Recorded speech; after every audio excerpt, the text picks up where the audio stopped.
Muy bien, primeramente vamos a orar. Oremos. Te agradecemos, Dios, que nos da por esta bella oportunidad de alabar, de glorificar tu nombre a través de este repertorio de lo que fue esta semana, Señor, esta Semana Santa, Padre. Sabiendo, Señor, que cada uno de los días tiene su importancia y su razón de ser, sabiendo que en ellos vemos el último proceso de tu ministerio, Señor. Te pedimos, Padre, que me des las palabras necesarias, que sea tu Espíritu el que hable, Señor, y que, Señor, podamos comprender y podamos reflexionar y llevar a nuestro corazón para ponerlo en práctica. Te lo pedimos humildemente en Cristo, Señor. Amén. Muy bien. Tenemos un miércoles de región, un miércoles de tranquilidad. Vemos que las hosanas han callado y hallamos a un Maestro Jesús que de ahora en adelante lo llamaremos Cristo, debemos disfrutar momentos de regocijo y paz.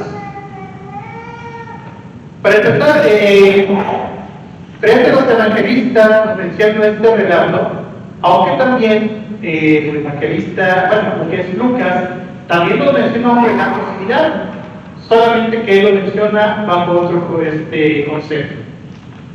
Muy bien. Tenemos Betania, uno de los lugares más recurrentes para el descanso, famoso por mostrar el único milagro con una maldición, una resurrección milagrosa de un amigo, y en esta ocasión una cena común y corriente en casa del Simón del leproso.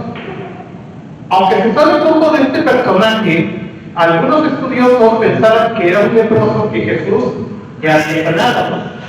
Recuerden que cuando una persona con lepra no podía estar ni en su casa, así que se atribuye que esta persona fue sanada por Jesús y en gratitud él lo recibiría en su casa. Otros estudiosos nos hablan acerca de que era el padre de estos tres hermanitos, de Lázaro, de Marta y María, por el relato que está escrito en el libro de Juan, en su capítulo número 12, los primeros 11. Pero bueno, hermanos, para este caso es un poco relevante esa información. Mientras Mateo y Marcos nos mencionan una mujer misteriosa, una mujer que no se conoce su identidad, Juan nos aclara el panorama. Juan nos menciona quién es esta persona. Si quieren ustedes ir a la lectura que está en Juan, capítulo 12, del 1 al 8, veremos algunos datos interesantes. Nos menciona primeramente el texto, 6 días antes de la Pascua, ya nos menciona un periodo de tiempo. Vino Jesús a Betania, donde estaba, él nos menciona los personajes.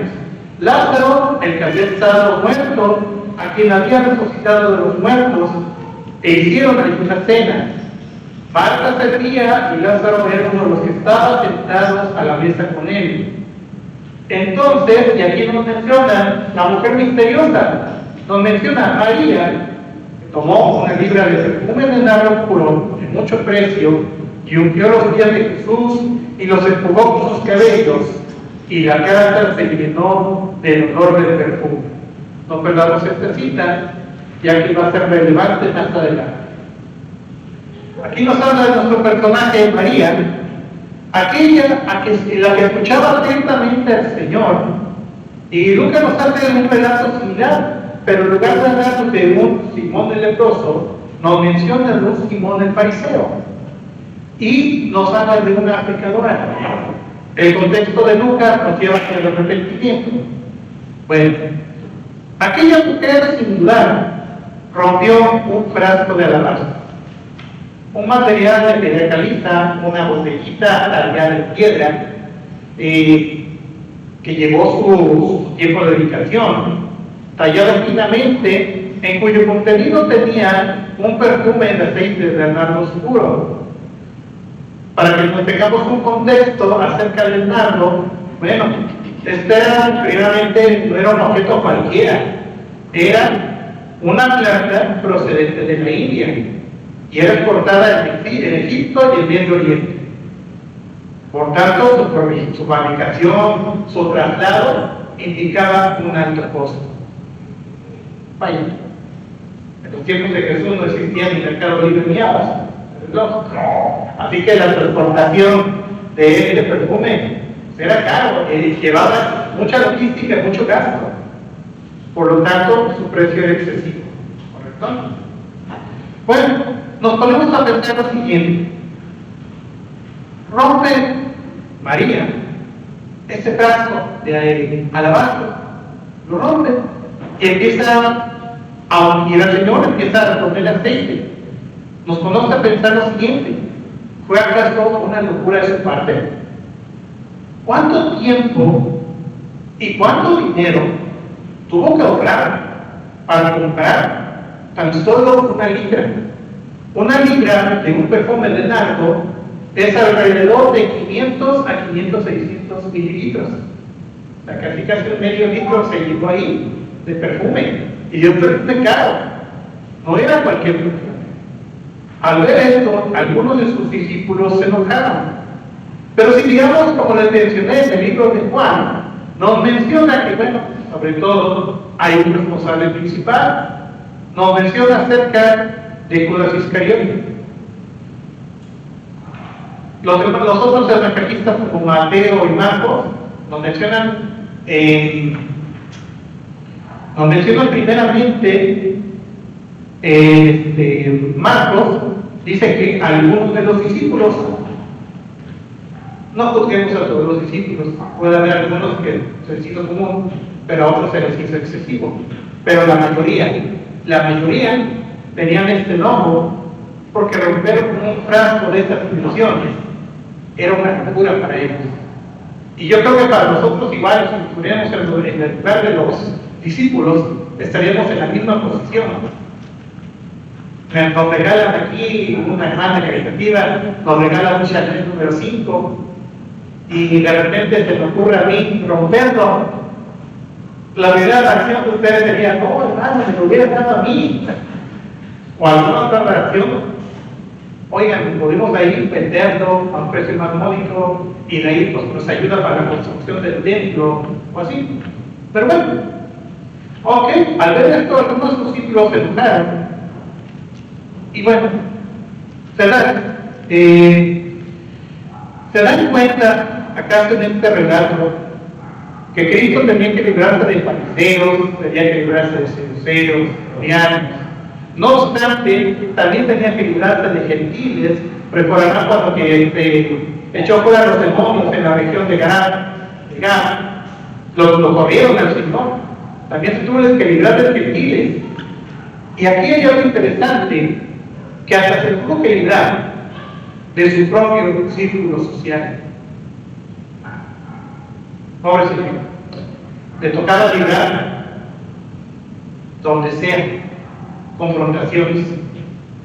Y lo más triste es que podemos esperar que nosotros también nos pasa, como pequeños Cristos, nos llega a pasar también nosotros, nuestra propia iglesia, nuestra familia y amigos. Tenemos que lidiar por aquellos actos que hacemos para alabar y obedecer al mandato divino. Cada uno de nosotros libramos batallas interiores, así como el Señor las ha librado en este día. En un día que era de reposo, en un día que era para convivir con sus amigos, para convivir con los discípulos, que como ya mencioné, para pasearlos, eran sus amigos, porque ya no eran un siervo y un señor. Eran amigos porque conocían los secretos, y aún así conociendo los secretos del Padre a través del Hijo, seguían ellos sin entender tal situación. Recordemos que la mujer, aquella, en los tiempos de Jesús, era llevada a un segundo término. Una mujer no podía estar sin la autorización del jefe de familia. ¿Sí? Recordemos que era una sociedad en ese entonces patriarcal, en donde era mal visto que interrumpieran una cena, y más que estuvieran sin velo, como su cabello descubierto. Porque el problema es que los pasajes nos hablan de que inmediatamente el Señor, otro de los relatos nos menciona que la mujer enjugaba con sus cabellos cada esta sustancia, es de aceite aromático. Ahora bien, 300 denarios, nos menciona la palabra y es declaración, que era todo un año de jornada de un judío de clase medieval. Imaginemos que si ganamos 6,000 pesos al mes, ¿cuánto sería en un año? Bueno, a tal grado, a tal costo era este perfume importante. Y nos encontramos una disyuntiva. ¿Acaso estaba mal la idea de vender ese perfume de nardo y ayudar a los pobres? ¿Creen que realmente haya sido mala esa idea? Desde luego que no era mala la idea. Desde un punto de vista natural, sería algo genial. Pero Cristo miraba los corazones. Sabía cuáles eran las intenciones, en este caso, como lo menciona Juan de Judas, esas intenciones de sustraer parte del dinero, esas intenciones de querer hacer una riqueza ilícita. Sabía que sus discípulos aún no comprendían el acto tan valioso de María. Cristo sabe cuáles son cada una de nuestras intenciones, sabe cada uno de nuestros ministerios, qué tanto los llevamos a la práctica, cuál es nuestro propósito de servir al Señor. Cristo conoce cada corazón. Así que cuando llevas su ministerio, cuando vienes al templo con la iglesia a disfrutar de la alabanza, Él conoce tu corazón y sabe que estás dispuesto a adorar. ¿Por qué el acto de María fue impactante? El aceite, recordemos que se usaba para ungir reyes, también se usaba para preparar muertos para su sepultura, para ungir a sacerdotes y a profetas. Por eso esto que les mencioné desde un principio que íbamos a llamar de Cristo, es porque Cristo en la traducción griega quiere decir ungido. Así que María estaba llevando un acto profético, estaba llevando un acto en el cual ella sí entendía cuál era el propósito del Señor. El propósito era hacer que aquel rey que no fue ungido en un palacio, fue ungido en una casa humilde. Y este ungimiento no era para reclamar un reinado, sino era para una muerte inminente, que el mismo Señor Jesús estuvo advirtiéndole a sus discípulos constantemente. Y es ahí donde primeramente viene la ironía. Aquel rey, para reinar, tiene que morir primero. Es irónico, muchas veces un rey tiene que gobernar. Es ahí lo que no entendieron el pueblo de Israel cuando lo recibieron los judíos, con los mantos, con las palmas, con esos hosanas, con esa alegría, pensando que iba a haber un líder que los iba a librar de la opresión romana, no sabiendo que esa opresión en la cual los iba a librar aquel rey era la opresión del yugo y la esclavitud del pecado. Y bien, amados hermanos, tenemos que recordar que aquel cordero tenía que morir, tenía que ser preparado. Por eso les mencionaba en el pasaje de Juan, 6 días antes de la Pascua. Recordemos que en la Pascua se llevaba un cordero limpio, sin mancha, donde era analizado, donde tenía que ser preparado para ser sacrificado para la expiación de los pecados. En este caso, aquel cordero, sin mancha, sin defecto, tenía que morir. Por eso tuvo que ser primeramente preparado. Así que María sí lo entendió. En el pasaje del Señor Jesús, al ver el corazón de los discípulos, les menciona, no se les pidan a los pobres.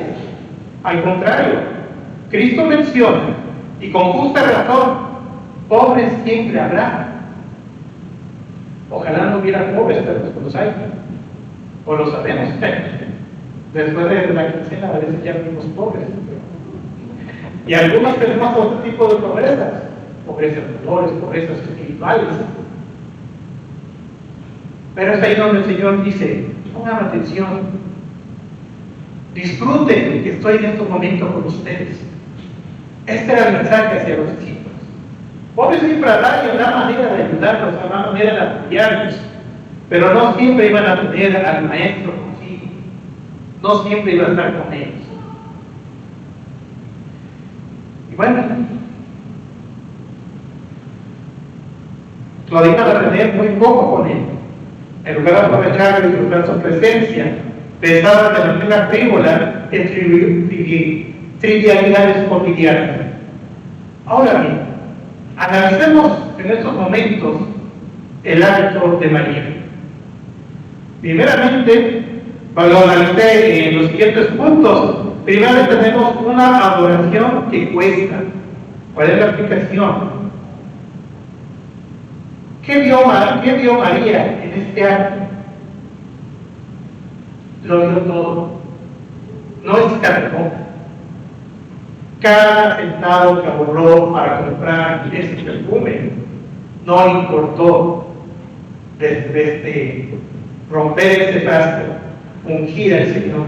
No le importó, al contrario, fue algo genuino, algo único. Y ahora yo les pregunto, ¿damos a Cristo lo que sobra o le damos lo más valioso de nuestra vida? Es una pregunta que nos tenemos que hacer al autoanálisis, a la reflexión. ¿Qué es lo que damos? Ahora bien, la adoración verdadera implica un sacrificio real, implica que lo demos sin medida, nuestro ser, nuestro tiempo, nuestra dedicación, pero sobre todo nuestro corazón, lo tenemos que dar sin medida. Tiene que haber un discernimiento espiritual. No toda preocupación social es genuina. A veces podemos esconder un acto egocéntrico, un acto corrupto, como en el caso de Judas. Cuando hacemos algo para la gloria de Dios, pensémoslo. ¿Lo hacemos realmente para la gloria de Dios o lo hacemos para ser exaltados y para ser reconocidos ante el público? Recordemos que al Señor no le gusta ello. Al Señor le gusta que en nuestra adoración haya esta intimidad con Él, porque nuestro Padre nos va a recompensar, pero no tenemos que buscar un reconocimiento público. El hecho que el que toque el piano, el que recoge las ofrendas, el que da la bienvenida, no lo tiene que hacer con un propósito exclusivamente para ser alabado. Al contrario, tiene que ser porque entrega su corazón en cada acto que hace, sabiendo que tiene que ser un testimonio visible. El pasaje de Juan nos menciona que cuando rompió aquel perfume, toda la habitación se llenó del aroma, un aroma de nardo puro, un aroma dulce, un aroma fragante, delicioso. Y esa sí tiene que ser la vida del cristiano. Tiene que ser una vida impactante. Tiene que ser una vida en la cual mostremos nuestra devoción ante Él. Debemos de dar testimonio y que las personas nos digan: huele a cristiano. Eso es lo que debemos hacer. Debemos de reflejar que nuestra vida huele a Cristo. Tenemos que llevar ese perfume. Porque qué agradable es cuando una persona ha hecho perfume fino y apenas saluda a otra persona y nos llega el aroma. Y algunos la alabamos, decimos: wow, qué rico hueles, qué loción tan agradable. Hay algunos que sacaron la ilusión, pero bueno, para nosotros no hay que sacar tanta ilusión, sino simplemente tener la esencia pura que es Cristo. Por lo tanto, nosotros debemos tener ese aroma que también impacta, que dé un impacto, un cambio en la vida de las demás personas. Ahora bien, vamos a ver que hay un contraste profundo entre lo que es la figura de Judas y la figura de María. María dio una adoración sacrificial, mientras que Judas utilizó una religión unitaria, utilizó medios básicos, mientras que María tenía un amor genuino, un amor importante, bello. El amor de Judas era una hipocresía. esa preocupación por los pobres. Tal vez era una preocupación por su bolsillo, era una preocupación por generar más riquezas. Había un interés personal de su padre, mientras que de María había una entrega total. Y por último, había un discernimiento espiritual en María, mientras que en Judas había esa ceguera moral por el hecho de quedar bien, por el hecho de hacer un acto que le llevamos a llamar pietismo, un acto en el cual mostraba una piedad falsa. Y sobre todo ello, nos mencionan entre estas dos figuras, en el centro Cristo, como digno de lo más precioso, porque va a morir por su pueblo. Sabemos que humanamente Él pasó un estrés, Él pasó una angustia, y lo que les mencioné al principio, lo que tenía que hacer un día de descanso, un día de relajación, fue todo lo contrario. Tuvo que dar otra enseñanza más. Así que la tarea de un cristiano no acaba, a pesar de que estemos en momentos de confort. La tarea de un cristiano nunca va a acabar, porque como ya lo mencionamos, la palabra cristiano mencionada en el libro de Hechos nos habla de pequeños cristos, pequeños giros que tenemos que impactar en nuestra sociedad. Así que Cristo es digno de adoración absoluta. El verdadero discipulado es un ejemplo en el cual María lo lleva. Por eso, cuando menciona el texto, que en cualquier de los evangelios que se menciona la historia de su mujer, será para la memoria de ella, pero no es para la memoria personal de María, no era para una vanagloria personal, sino que era para el acto que ella hizo, que fuera un ejemplo para nosotros de un discipulado, que sea un ejemplo para nosotros de una entrega total, sin reservas, sin medidas, una entrega preciosa en el nombre del Señor. Y veremos más adelante todo lo que llevó estos actos. Así que, hermanos, esta es la reflexión de la palabra de nuestro Dios. Oremos. Señor, te agradecemos por esta bella enseñanza que a través de María podemos aprender este acto de amor sin reservas, sin medidas, y que muchas veces nuestra vida se tiene que ser delante de ti. Una entrega total, una entrega, Señor, en la cual no escatimemos nuestro tiempo, sino que lo hagamos de todo corazón para entregarte esta adoración genuina. Permítanos, Señor, tener este aroma de cristiano, Señor. Permítanos, Señor, tener esta adoración delante de ti. Gracias por la vida de esta amada iglesia, Señor. Que, Padre, podamos llevar al ejemplo todas estas enseñanzas que tú diste a tu pueblo, a tus discípulos, a tus círculos más cercanos. Te agradecemos por la bella palabra que nos has dado, Señor. Y gracias por ese sacrificio para que tú pudieras gobernar en nuestros corazones. Te agradecemos en Cristo, nuestro Señor. Amén. Dios les bendiga.